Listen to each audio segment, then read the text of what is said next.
Okay guys, now we are starting with audit का daily dose number 16 और इसमें है थर्ड चैप्टर का रिवीजन चार्ट। देखो ये रिवीजन चार्ट के लिए बहुत सारे स्टूडेंट्स बहुत खुश है क्योंकि बहुत ही फास्ट इसमें रिवीजन हो जाता है। वैसे ही मैं हर चैप्टर का रिवीजन चार्ट डालने वाला हूँ, डोंट वरी एट ऑल। एक एक चैप्टर आप पढ़ते रहिए और उसका रिवीजन करते रहिए। आपका अगर एक चैप्टर पढ़ के हो जाता है और फिर उसके बाद सपोज पहला चैप्टर आपने पढ़ लिया, अब आपने सेकंड चालू कर दिया, तो फर्स्ट का रिवीजन करने के लिए आप चार्ट से अगर गो थ्रू करेंगे तो फटाफट आपको शायद रिकॉल हो जाएगा और फिर आपको चिंता करने की कोई भी ज़रूरत नहीं पड़ेगी, है ना। So let's start with third chapter का रिवीजन। थर्ड चैप्टर का रिवीजन देखते हैं।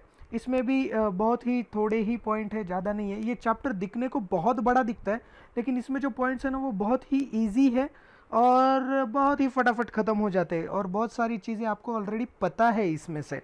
ओके, +1 और एक चीज़ इसमें क्या है, प्लस प्लस प्लस इसमें ये है कि इसमें बहुत सारे एसेज का भी क्रक्स कवर हो जाता है।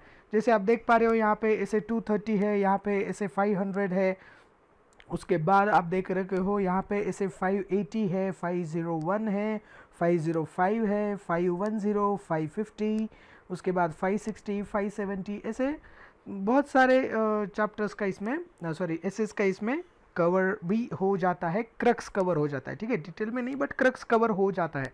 ओके, अब टाइम बर्बाद नहीं करेंगे और शुरू करेंगे अपना रिवीजन क्विक। सो इसमें सबसे पहले दिया है ऑडिट डॉक्यूमेंटेशन। पहले अपने थर्ड चैप्टर का नाम क्या है बेटा, देख लो। अपने थर्ड चैप्टर का नाम आपको याद भी नहीं होगा, है ना। दिस इज थर्ड चैप्टर का नाम audit documentation and audit evidence. लेकिन इसके साथ साथ और भी कुछ जुड़ी हुई, इनसे जुड़ी हुई कुछ चीज़ें इस चैप्टर में दी हुई है। तो पहला वैसे ही टॉपिक है ऑडिट डॉक्यूमेंटेशन, पहला हेडिंग है जो कि ऐसे 230 भी है। तो ये जो ऑडिट डॉक्यूमेंटेशन है इसके कुछ पॉइंट्स दिए गए, बोले आखिर नेचर कैसा होता है इस ऑडिट डॉक्यूमेंटेशन का। नेचर कैसा होता है इसका मतलब हेडिंग उसका नेचर दिया हुआ है, बट इसमें दो चीज़ें दी है कि ये ऑडिट डॉक्यूमेंटेशन है, ये तो बेसिस बन जाता है कंक्लूजन के लिए। जो ऑडिटर अपना ओपिनियन देता है, जो कंक्लूजन पे आता है उसका बेसिस है। और second thing, it is audit of evidence of audit. Audit किया गया है, प्रॉपरली प्लान किया गया, प्रॉपरली एग्जीक्यूट हुआ, एसेस फॉलो किए गए, उसका भी ये एविडेंस है। क्या ऑडिट डॉक्यूमेंटेशन उसका एविडेंस है। दो चीज़ें, basis for conclusion and second one evidence of audit. Next one purpose. आखिर पर्पस क्या है। पहला purpose plan and perform, plan and perform, plan and perform करना audit in a proper way. उसका बाद डायरेक्ट एंड सुपरवाइज, अपने जो भी कोई टीम मेंबर है उनको डायरेक्ट करो और क्या करो, सुपरवाइज करो। उसके बाद अकाउंटेबल, अकाउंटेबल जो काम जिसको दिया गया है, किसने कौन सा काम किया था, किस में गलती होगी तो, या किसी को अपने को शाबाशी देनी होगी तो भी काम आ सकता है ना, अकाउंटेबल हम कर सकते हैं जिसका उसको। उसके बाद कंटिन्यूस सिग्निफिकेंट जो मैटर्स है, कंटिन्यूस सिग्निफिकेंट मतलब जैसे कि हो सकता है लोन का है, 5 या 6 साल के लिए लोन चलते रहता है तो हर साल अपने को वो यूज़ होगा ना। आप अगर उसको डॉक्यूमेंट करके रखोगे प्रॉपरली लोन का सारा डिटेल्स, तो वो कंटिन्यूस सिग्निफिकेंट मैटर हो जाएगा, उसके लिए यूज़ हो सकता है। क्वालिटी कंट्रोल के लिए यूज़ हो सकता है। क्या यूज़ हो सकता है, मैं यूज़ हो सकता है, यूज़ हो सकता है, क्या यूज़ होता है, ऑडिट डॉक्यूमेंटेशन यूज़ होता है। उसका पर्पज़ है ऑडिट डॉक्यूमेंटेशन का ये, क्वालिटी कंट्रोल करने के लिए और एक्सटर्नल इंस्पेक्शन के लिए भी ऑडिट डॉक्यूमेंटेशन काम आ जाता है ना। क्या क्या है पर्पस, एक बार बोलेंगे मेरे साथ, plan and perform, next one direct and supervise, उसके बाद accountable, next one continuous significant matters and quality control, and last one external inspection. Okay guys, form content and extent कैसा होना चाहिए ऑडिट डॉक्यूमेंटेशन का। अब फॉर्म कंटेंट एंड एक्सटेंट है ना, ये वैरी करता है, ठीक है, it varies depending on factors. कौन से फैक्टर्स है, ये फैक्टर्स है। एक तो size and complexity of the entity, entity का size and complexity, audit procedures कौन सी फॉलो कर रहे हैं ऑडिटर, उस पर भी डिपेंड करता है। और risk of material misstatement, RMM, material misstatement होने का रिस्क कितना है, उस पर भी तो डिपेंड करता है कि डॉक्यूमेंटेशन कम करना है, ज्यादा करना है। ज्यादा रिस्क होगा तो ज्यादा डॉक्यूमेंटेशन, कम रिस्क होगा तो कम डॉक्यूमेंटेशन। उसके बाद ऑडिट एविडेंस, कैसा ऑडिट एविडेंस है, उसका क्वालिटी कैसा है। क्वालिटी अपना अपन ने देखा था, है ना, अप्रोप्रिएटनेस उसका, वो चेक करना पड़ेगा अपने को तो उस पे से भी हम डिसाइड करेंगे ऑडिट डॉक्यूमेंटेशन कितना होगा, उसका फॉर्म, कंटेंट एंड एक्सटेंट कितना होना चाहिए। And last one, method and tools used. Method and tools कौन से यूज किए गए हैं ऑडिट करने के लिए, उस पर भी डिपेंड करता है कि फॉर्म, कंटेंट एंड एक्सटेंट कैसा होगा ऑडिट डॉक्यूमेंटेशन का। एक बार मेरे साथ कौन से इस पे डिपेंडेंट है, कौन से फैक्टर्स पे, size and complexity, next one audit procedure, risk of material, misstatement, audit evidence, method and tools used, ये चीजों पे डिपेंड करता है form, content and extent. Okay, the next one, assembly of final audit file. जो final audit file है ना, उसको कितने दिनों में असेंबल करना चाहिए, 60 डेज। कब से, after audit report. Audit report का जो भी आपका डेट होगा उसके 60 दिनों के अंदर अंदर आपको फाइनल ऑडिट फाइल असेंबल करना है। एमसीक्यू में ये आ सकता है। उसके बाद कंप्लीशन मेमोरेंडम और समरी, ये जो आपका ऑडिट डॉक्यूमेंटेशन है ना, उसका एक समरी बना के रखो। हर बार पूरा फाइल आपको चेक करने की जरूरत नहीं पड़नी चाहिए, समरी देखा और समझ गया। ओके, ओनरशिप, ये डॉक्यूमेंटेशन किसका प्रॉपर्टी है, ये प्रॉपर्टी है अपना ही, मतलब ऑडिटर का प्रॉपर्टी है ये। ओके, और कोई भी इसको मांग नहीं सकता। लेकिन अगर ऑडिटर को लगता है कि मैं इसमें इसका कुछ पोर्शन, कुछ हिस्सा, कुछ एक्सट्रैक्शन मैं मैनेजर को दे सकता हूं, मैं मैनेजमेंट को दे सकता हूं, मैं ऑर्गेनाइजेशन को दे सकता हूं, मैं क्लाइंट को दे सकता हूं, तो उसकी इच्छा, देना है तो दे सकता है, लेकिन प्रॉपर्टी किसका है, ऑडिटर का है। उसके बाद documentation of significant matters and related significant professional judgment. ठीक है, ये जो सिग्निफिकेंट मैटर्स है जो आपको हमेशा काम आने वाले हैं, कुछ जजमेंट्स होगा, कुछ डिसीजन लिए गए होंगे, तो उसका भी डॉक्यूमेंटेशन आपने करके रखना चाहिए। ये सब कुछ है अबाउट ऑडिट डॉक्यूमेंटेशन। क्या क्या देखा हमने, nature, purpose, form, content and extent. उसके बाद असेंबली ऑफ ऑडिट फाइल कितने दिनों में, 60 डेज में। उसके बाद देखा कंप्लीशन मेमोरेंडम और समरी। उसके बाद ओनरशिप किसका होता है, ऑडिटर का होता है। एंड सिग्निफिकेंट मैटर्स और जजमेंट वगैरह जो है उसका भी डॉक्यूमेंटेशन करके रखना चाहिए। This is all about audit documentation. Next one, audit evidence as per SA. जी हाँ, 500 ऑडिट एविडेंस। ऑडिट एविडेंस के बारे में क्या क्या कहते हैं ये लोग, देखो। एक तो इसका डेफिनेशन हमने लास्ट चैप्टर में भी पढ़ा है, चैप्टर 2 का रिवीजन चार्ट है, उसमें भी आप देखोगे, उसमें भी ऑडिट एविडेंस का डेफिनेशन वगैरह दिया है।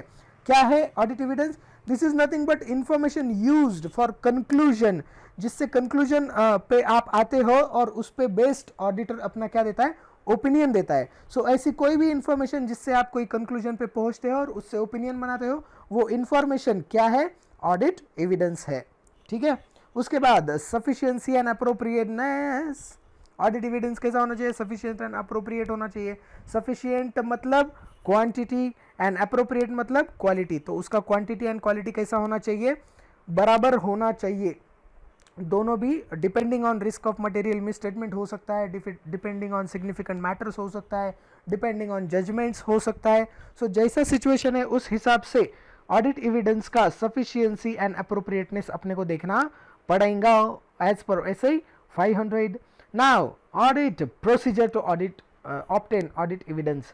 आपको अगर ये ऑडिट एविडेंस प्राप्त करना है जिस पे कि आपका ओपिनियन डिपेंड है, तो क्या प्रोसीजर्स फॉलो करेंगे, देखो। Generally this is important part, generally students क्या करते हैं, इसमें बहुत गड़बड़ा जाते हैं।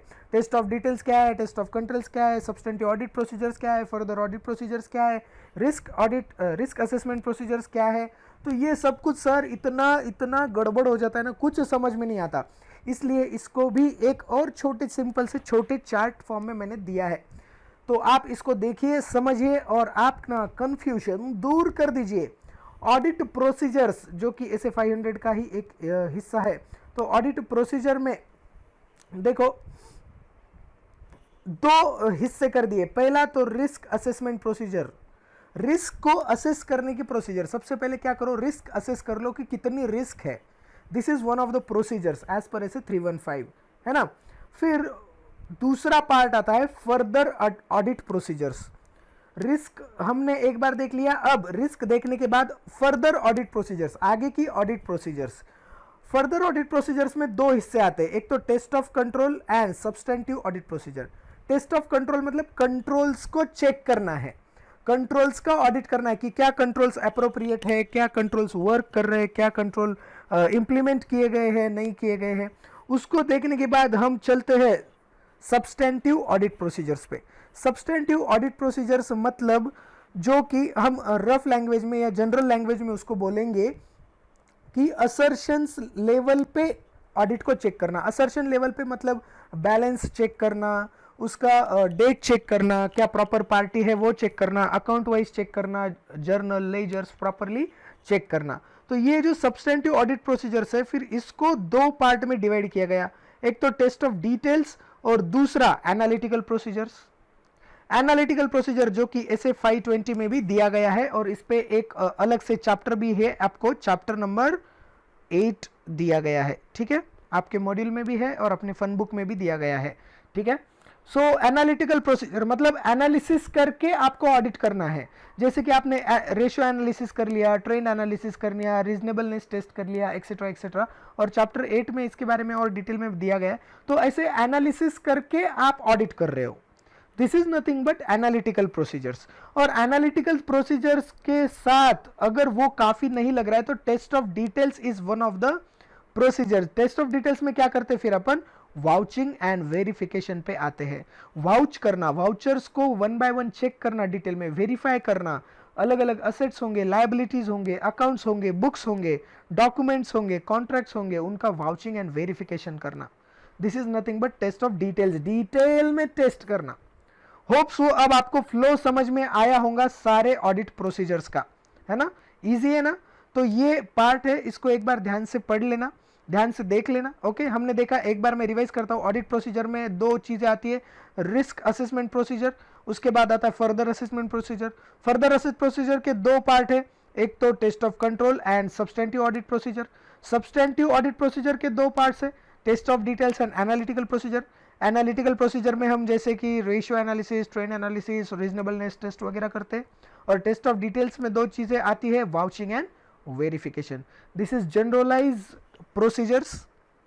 इसमें अलग अलग तरह की प्रोसीजर्स ऑडिटर अपने जजमेंट के हिसाब से यूज कर सकता है।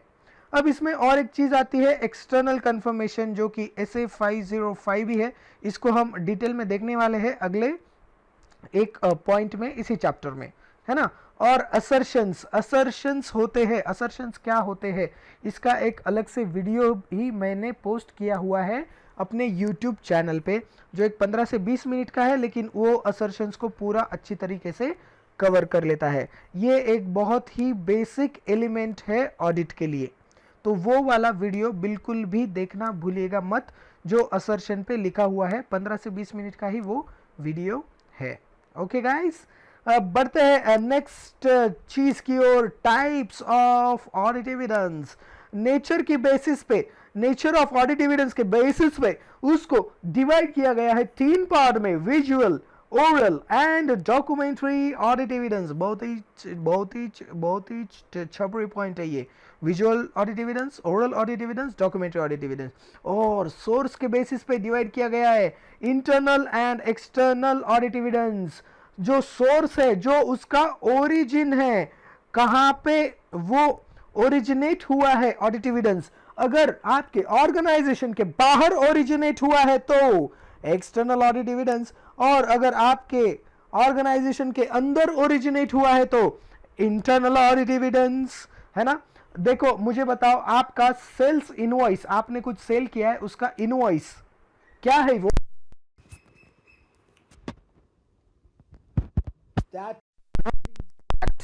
इंटरनल ऑडिट एविडेंस, क्योंकि वो जनरेट कहां पे हुआ है, क्योंकि वो जनरेट हुआ है अपने ऑर्गेनाइजेशन में। और परचेस इनवॉइस इज एक्सटर्नल, क्योंकि वो जनरेट कहां हुआ है, आउटसाइड योर ऑर्गेनाइजेशन। उसका relevance and reliability, relevance and reliability, देखो मुझे बताओ, जेरोक्स और ओरिजिनल कौन सा ज्यादा रिलेवेंट है, ओरिजिनल। जो बाहर जनरेट हुआ है ऑर्गेनाइजेशन के और ऑर्गेनाइजेशन के अंदर जनरेट हुआ है, कौन सा ज्यादा रिलेवेंट है, दोस्तों ऑर्गेनाइजेशन के जो बाहर जनरेट हुआ है ना, that is more relevant, that is more reliable. ठीक है, मोर रिलायबल। आजकल की दुनिया है भाई साहब, हम घर वालों से ज्यादा बाहर वालों पे भरोसा करते हैं, है ना। सो बाहर जो जनरेट हुआ है वो ज्यादा रिलायबल है। सो this is nothing but relevance and reliability of audit evidence. Audit evidence के बारे में इतना ही पढ़ेंगे हम, intro, definition, sufficiency and preparedness, और हमने पढ़ा ऑडिट प्रोसीजर के बारे में, उसके types and relevance and reliability, है ना। इसी के साथ चलते हैं अगले पॉइंट की ओर, जो है रिटन रिप्रेजेंटेशन। रिटर्न रिप्रेजेंटेशन जो कि SA 580 कवर कर लेता है आपका। इसमें भी 5 कुल मिला के हेडिंग्स दिए गए। क्या क्या दिए गया, देखो इसका डेफिनेशन दिया गया है। क्या है return representation? Return representation is nothing but return statement by management to auditor. कौन किसको देता है? मैनेजमेंट ऑडिटर को देता है। टू कंफर्म सर्टन थिंग्स, कुछ चीजें हैं उनको कंफर्म करने के लिए, जो कि सपोर्ट करता है आपके दूसरे ऑडिट एविडेंसेस को, है ना। So written statement by management to auditor to confirm and support to audit evidence, this is nothing but written representation. ये पॉइंट्स अगर आप याद रखोगे तो उसका डेफिनेशन आप बहुत ही इजीली लिख पाओगे, है ना। Next point, as an audit evidence, ये अकेले में अपने आप में ये ऑडिट एविडेंस बोल के यूज किया नहीं जा सकता है, एक्सेप्ट फ्यू एक्सेप्शनल केसेस, जहां पे आपको और कोई ऑडिट एविडेंस नहीं मिल रहा है। लेकिन ज्यादातर केसेस में इसको as a supportive audit evidence, जिसको कोरबरेटिव ऑडिट एविडेंस भी बोला जा सकता है, बोल के इसको यूज किया जाता है। किसको? रिटर्न रिप्रेजेंटेशन को। समझ में आया? पक्का श्योर? सपोर्टिव है और खुद में ऑडिट एविडेंस नहीं है, except few situations. Now objectives, objectives क्या है? 3 ऑब्जेक्टिव है। एक तो रिटर्न रिप्रेजेंटेशन ऑब्टेन करो फॉर दोज थिंग जहाँ पे आपको कोई ऑडिट एविडेंस नहीं मिल रहा है, या फिर सपोर्ट के लिए to respond appropriately, appropriately respond करो, and support other evidence, other evidence को उसने सपोर्ट भी करना चाहिए। ये 3 ऑब्जेक्टिव्स है रिटर्न रिप्रेजेंटेशन लेने के। समझ में आई मेरी बात? कौन से 3 है? To obtain return representation, to respond appropriately and to support other audit evidence. शक्यता है कि इस पे, मतलब पॉसिबिलिटी है कि इस पे आपको क्वेश्चन आए और आपको ये ध्यान में ना आए, तो इसको अच्छे से याद कर लेना इस पॉइंट को। Okay guys, next point, from हुम, किससे लेना है आखिर ये रिटर्न रिप्रेजेंटेशन? बोले मैनेजमेंट से। अरे येड़े, मैनेजमेंट से तो समझ में आ गया मेरे, लेकिन मैनेजमेंट में किससे लेना है आपको? देखो एप्रोप्रिएट मैनेजमेंट से। अरे फिर से वही बात, हाँ एप्रोप्रिएट मैनेजमेंट, लेकिन वो पर्सन, वो लोग जो रिस्पॉन्सिबल है for preparing and presenting financial statement, financial statement prepare और प्रेजेंट करने के लिए जो लोग रिस्पॉन्सिबल है ना, मेनली उन लोगों से आपने रिटर्न रिप्रेजेंटेशन लेना चाहिए। CEO, CFO, TCWG भी उसमें आ जाते हैं। और फॉर अदर मैटर्स, कोई और चीजें होंगी तो उसमें actuary, staff engineer, internal council, ये लोग भी आ जाते हैं। इनसे भी आप रिटर्न रिप्रेजेंटेशन ले सकते हो, डिपेंडिंग ऑन द मैटर जिसके रिलेटेड आपको रिटर्न रिप्रेजेंटेशन लेना है। होप आपको ये पॉइंट भी समझ में आ गया हो। बहुत ही इजी पॉइंट है और मैंने बहुत अच्छी तरीके से आपको समझा दिया है, ऐसे मुझे लगता है ना। Next point about management responsibility, आपको रिटर्न रिप्रेजेंटेशन लेना है। और कौन सी चीज के बारे में? अबाउट मैनेजमेंट रिस्पॉन्सिबिलिटी की मैनेजमेंट उसकी रिस्पॉन्सिबिलिटी अच्छी तरीके से समझता है, निभाता है, और उसने पूरी भी की है वो responsibility for financial statements also. उसने फाइनेंशियल स्टेटमेंट प्रॉपरली सारे जो अपने AS है उसको फॉलो करते हुए, जो भी सारे एप्लीकेबल उसको रूल्स होंगे, सेक्शंस होंगे, वो सारे एप्लीकेबल करके, AFRF जो भी एप्लीकेबल है वो यूज करके फाइनेंशियल स्टेटमेंट बनाया है, और उसकी पूरी रिस्पॉन्सिबिलिटी मैनेजमेंट की है। ये मैनेजमेंट समझता है इस बारे में रिटर्न रिप्रेजेंटेशन लेने का। किससे लेने का? मैनेजमेंट से लेने का। समझ में आया क्या? हमने डेफिनेशन देखा, क्या उसका ऑडिट एविडेंस बोल के यूज हो सकता है, कैसे हो सकता है वो देखा, ऑब्जेक्टिव्स देखे, और किससे लेना है ये रिटर्न रिप्रेजेंटेशन एग्जैक्टली वो देखा, और मैनेजमेंट की रिस्पॉन्सिबिलिटी के लिए भी लेना है वो भी हमने देखा। ओके गाइस, नाउ अगेन चलिए आगे बढ़ते हैं, कोई भी हम समय बर्बाद नहीं करेंगे और चलते हैं audit evidence for selected items के लिए।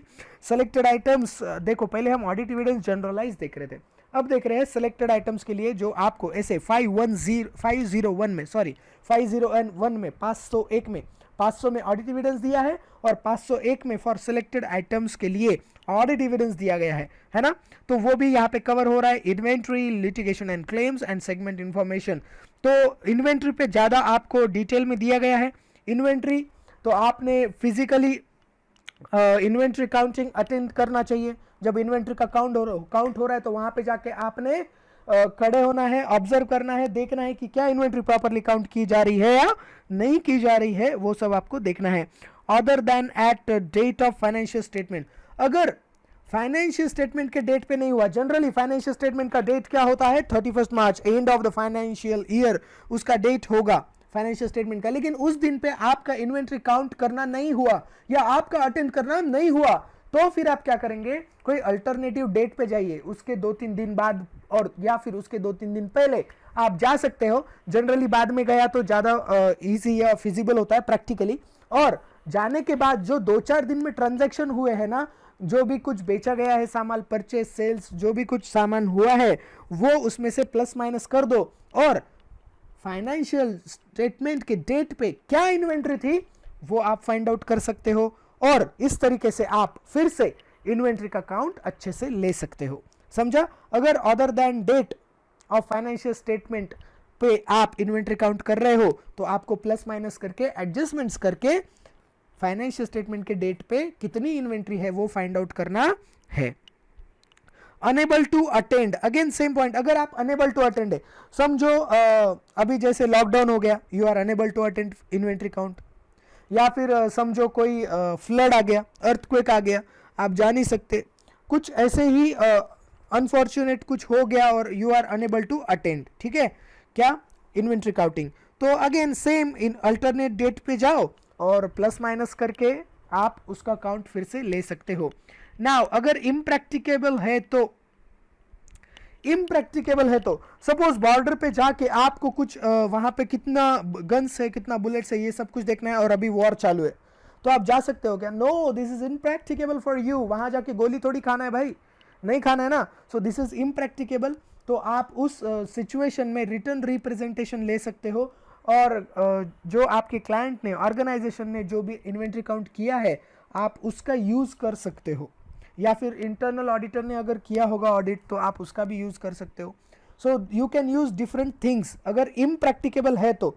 लेकिन इम्प्रैक्टिकेबल का मतलब क्या है? रास्ता खराब है, जा नहीं सकता, मैं बहुत बीमार हूँ, ये है वो है, दिस इज इम्प्रैक्टिकेबल और मैं रिटर्न रिप्रेजेंटेशन ले लेता हूँ, या फिर हम ऑर्गेनाइजेशन का काम किया हुआ यूज कर लेते हैं, ऐसा नहीं चलेगा। इम्प्रैक्टिकेबल मतलब प्रॉपरली इम्प्रैक्टिकेबल ही होना चाहिए, ठीक है, कोई भी फालतू रीजन नहीं चलेगा। जो रीजन आप क्लास में बंक करने के लिए देते हो वो वाले रीजंस नहीं चलेंगे, है ना, टायर पंक्चर हो गया, इधर चला गया, उधर चला गया, दोस्त का एक्सीडेंट हो गया, नहीं चलेगा, नहीं चलेगा।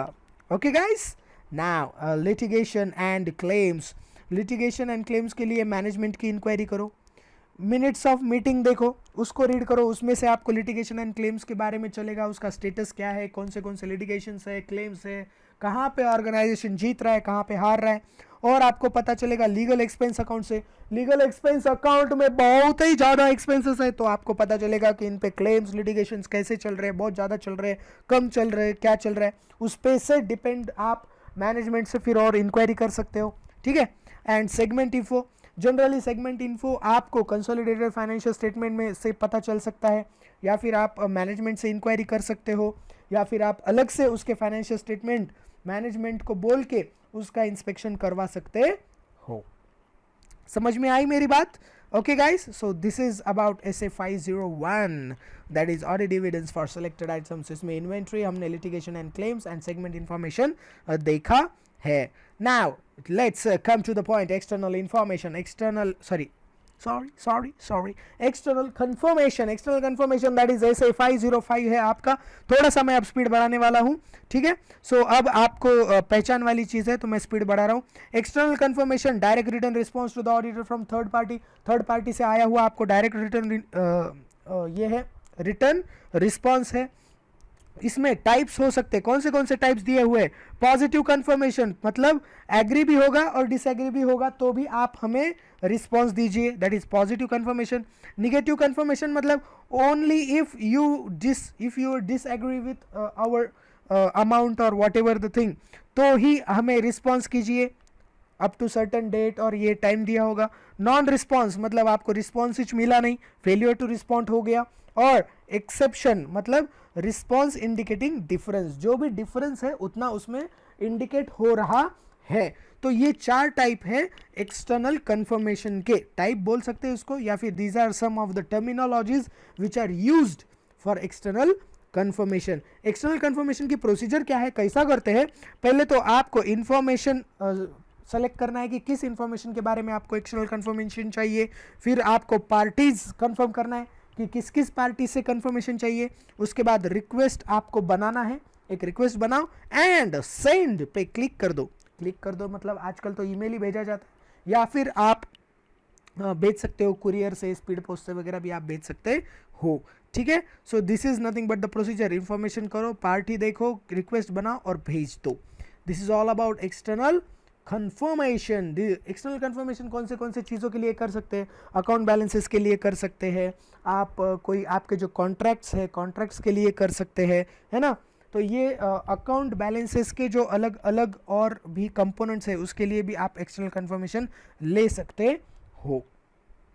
Inventory with the third party उसके लिए कर सकते हो। कोई क्लेम्स लिटिगेशंस होंगे उसके लिए एक्सटर्नल कंफर्मेशंस ले सकते हो। Okay guys, next point, audit, initial audit engagement. Initial audit engagement, पहली बार जब ऑडिट किसी का करते हैं, है ना। हम पहली बार ऑडिट किसी का करते हैं, पहली बार मतलब कैसे पहली बार कर सकते हैं? Financial statement not audited for prior period.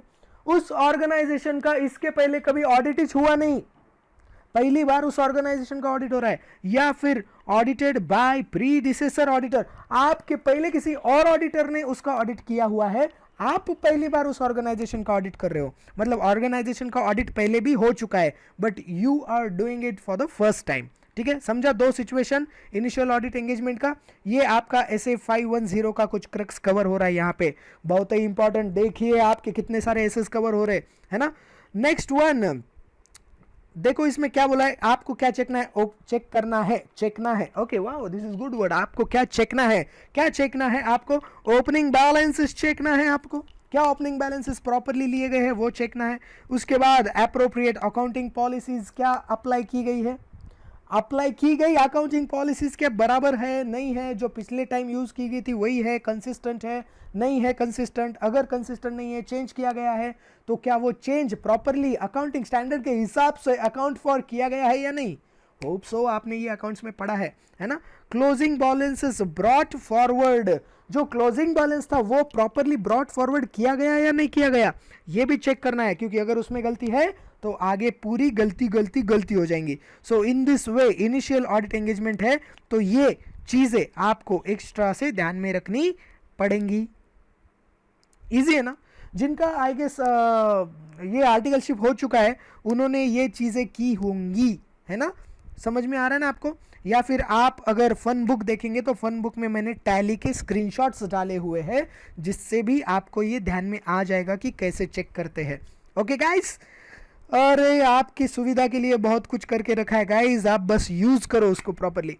Now related party SA 550, इस पे मैं ज़्यादा जोर नहीं दूंगा, बहुत ही छपरी है ये कॉन्सेप्ट्स, आपने बहुत जगह पे पढ़े, लॉ में पढ़े, अकाउंट्स में पढ़े हैं, आपने टैक्सेशन में पढ़ा है, आप वापस ऑडिट में भी पढ़ रहे हो, तो इतनी जगह मैं नहीं पढ़ाने वाला हूँ, तो आपको ये ध्यान में रखना है अच्छे से। गिवन इन AFRF, या तो रिलेटेड पार्टी कौन है क्या है ये AFRF में दिया हुआ होता है। कंपनीज एक्ट है, कंपनी एक्ट का अगर AFRF एप्लीकेबल है तो कंपनीज एक्ट में दिया हुआ है तो वो एप्लीकेबल हो जाएगा। अगर आप टैक्स ऑडिट कर रहे हो तो टैक्स में भी कुछ दिया हुआ है, वो भी एप्लीकेबल हो जाएगा। नाउ सुनो दुनिया के लोगों, इफ नॉट देन 3 कंडीशन दी हुई है आपको। ये 3 कंडीशन कौन सी है ये आपको बुक से पढ़ना है और इसके कमेंट बॉक्स में वो 3 कंडीशंस डालना है। दिस इज योर होमवर्क, ठीक है। उस हिसाब से आप एटलीस्ट बुक तो खोलोगे और प्लीज ओपन करो बुक और ये 3 कंडीशंस उसमें डाल दो, है ना। देखते हैं कौन कौन कितने जल्दी ये कमेंट बॉक्स में लिखता है 3 सही conditions. Okay, let's go to concept of true and fair. True and fair होने चाहिए, मतलब AFRF प्रॉपर होना चाहिए, अकाउंटिंग स्टैंडर्ड प्रॉपरली फॉलो किए गए होने चाहिए। उसके बाद जो अप्रोप्रिएट अकाउंटिंग पॉलिसीज़ है वो प्रॉपरली होनी चाहिए, वो प्रॉपरली अप्लाई किए होने चाहिए, वो प्रॉपरली सेलेक्ट की हुई होनी चाहिए, और आपके financial statements, books of accounts true and fair present होने चाहिए, डिस्क्लोजर प्रॉपर होना चाहिए। इसमें सेक्शन 128 का भी आप क्या कर सकते हो, इस्तेमाल कर सकते हो, उसमें लिख सकते हो, रेफरेंस दे सकते हो। Okay guys, subsequent events SA 560, subsequent आखिरी चरम पे पहुंच चुके हैं हम चैप्टर 3 के। सब्सिक्वेंट इवेंट्स SA 560, जो इवेंट आकर होते हैं डेट ऑफ फाइनेंशियल स्टेटमेंट और डेट ऑफ ऑडिट रिपोर्ट, इन दोनों डेट के बीच में जो भी इवेंट्स होती है, these are nothing but subsequent events. इसमें दो टाइप के इवेंट्स होते हैं, ये आपने अकाउंट्स में पढ़ा है, adjusting events and non adjusting events. जो इवेंट्स ऑलरेडी फाइनेंशियल स्टेटमेंट में प्रेजेंट होती है कुछ कंडीशंस और उस पर एडिशनल इंफॉर्मेशन मिलती है, तो जनरली उनको एडिशनल एडजस्टिंग इवेंट्स कहा जाता है। और जो उसका रिलेवेंस कुछ फाइनेंशियल स्टेटमेंट में नहीं दिया जाता, these are non adjusting events. This is रफली I am telling you, okay. आपने एएस अच्छे से पढ़ा होगा, ये मैं समझ के चलता हूँ। समझ में आया? सब्सिक्वेंट इवेंट्स, फाइनेंशियल स्टेटमेंट और ऑडिट रिपोर्ट, इन दोनों के डेट के बीच में की जो भी इवेंट्स है, these are nothing but subsequent events. And last but not the least, going concern assumption SA 570। Going concern, ये आप बचपन से पढ़ते आ रहे हो। बचपन से मतलब जब आप 11, 12 CPT जो भी आप कर रहे हो, आप ये पढ़ते आ रहे हो। CPT फाउंडेशन जो भी पढ़ा है आपने, है ना। गोइंग कंसर्न मतलब चलते ही जाना, चलते जाना, चलते जाना, चलते जाना, है ना। फाइनेंशियल, ऑपरेटिंग एंड अदर कुछ कंडीशंस दी गई है जो आपको दिखा सकती है कि गोइंग कंसर्न जो ये अपना फंडामेंटल अजम्पशन है वो हैम्पर हो रहा है। जैसे कि फाइनेंशियल लॉस हो रहे हैं, नेगेटिव कैश फ्लोज है, आपका क्रेडिट सपोर्ट चला जा रहा है, या फिर सरकार ने अचानक से बैन कर दिया आपके कंडीशन, मतलब कुछ रेगुलेटरी कंडीशंस आ गई। So these are some of the conditions. और भी कुछ डिटेल में कंडीशंस है। ये भी कंडीशंस आप जितनी ज़्यादा हो सकते हैं कमेंट बॉक्स में डालिए, मुझे देखना है कौन ज़्यादा से ज़्यादा अजम्पशंस इस पे डाल सकता है। ओके गाइस, और शायद उनको प्राइज भी मिल सकता है। ओके, सो ये सारी चीज़ें हो गई। हमने चैप्टर 3 में पढ़ा audit documentation, audit evidence, written representation, audit evidence for selected items, external confirmation, initial audit engagement, related party, concept of true and fair, subsequent events, and last but not least, going concern. Okay, बहुत सारे essays आपके clear हो चुके। अगर आपको कुछ doubt है तो आप इस नंबर पर मुझे व्हाट्सएप भी कर सकते हो, ठीक है। व्हाट्सएप पे कर सकते हो इस नंबर पे। Sorry for the such bad writing, लेकिन आप इस पे व्हाट्सएप कर सकते हो, या फिर आप इस पे SMS भी डाल सकते हो। आप पाथफाइंडर प्रोफेशनल एकेडमी के चैनल पे इस वीडियो के नीचे कमेंट बॉक्स में भी डाल सकते हो। आप मुझे मैसेज, ईमेल कुछ भी कर सकते हो। All information is available everywhere. इस चैनल को सब्सक्राइब, लाइक एंड शेयर करके रखो। Okay guys, keep studying, stay healthy, stay at home, and all the best. Thank you so much.